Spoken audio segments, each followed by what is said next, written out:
नीले आसमान के दो परिंदे। एक पुराने शहर की ऊंची मीनार पर दो कबूतर रहते थे, राजू और गौरी। राजू सफ़ेद और चमकदार था, जबकि गौरी के पंखों पर हल्की धूसर झिलमिलाहट थी। दोनों हर सुबह सूरज की पहली किरण के साथ उड़ान भरते, छतों पर बैठते, दाने चुगते और शाम को मीनार के कोने में एक साथ लौट आते। राजू बहुत शरारती था। उसे ऊंचाई से नीचे झपट्टा मारकर उड़ना, बच्चों के हाथ से दाने छीन लेना बहुत पसंद था। वहीं गौरी शांत स्वभाव की थी, जो हर काम सोच समझ कर करती।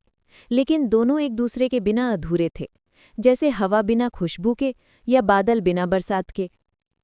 एक दिन शहर में भयंकर तूफान आया। पेड़ टूट गए, छतें उड़ गईं और आसमान में डरावनी बिजली कौंधने लगी। राजू और गौरी अपने घोंसले में दुबके हुए थे, लेकिन अचानक एक तेज हवा के झोंके से गौरी का संतुलन बिगड़ा और वो नीचे गिर पड़ी। राजू ने बिना एक पल गंवाए उसके पीछे उड़ान भरी। बिजली, बारिश और हवाओं के बीच उसने गौरी को खोजा। आखिर उसे एक पेड़ की जड़ों के पास घायल हालत में पाया। राजू ने अपने पंखों से उसे ढंक लिया, जैसे कोई माँ अपने बच्चे को बचाती है।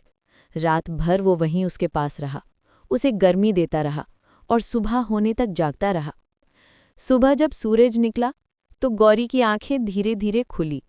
उसने देखा राजू थकान से चूर था, लेकिन मुस्कुरा रहा था।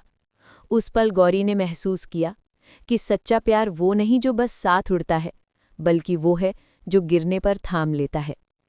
कुछ दिनों बाद जब गौरी ठीक हुई तो दोनों ने मिलकर फिर से अपना घर बनाया, पहले से भी ज्यादा मजबूत। अब वे पहले से ज्यादा एक दूसरे की कद्र करने लगे। राजू की शरारतें अब भी जारी थीं, लेकिन अब वो पहले गौरी को साथ उड़ने के लिए बुलाता।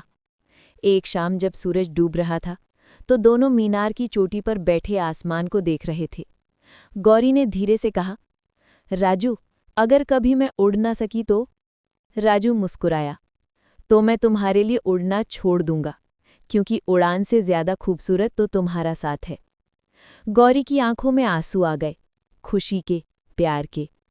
आसमान में परिंदों का झुंड बुड़ रहा था और उनमें सबसे आगे थे राजू और गौरी, दो आत्माएं जो अब एक हो चुकी थीं।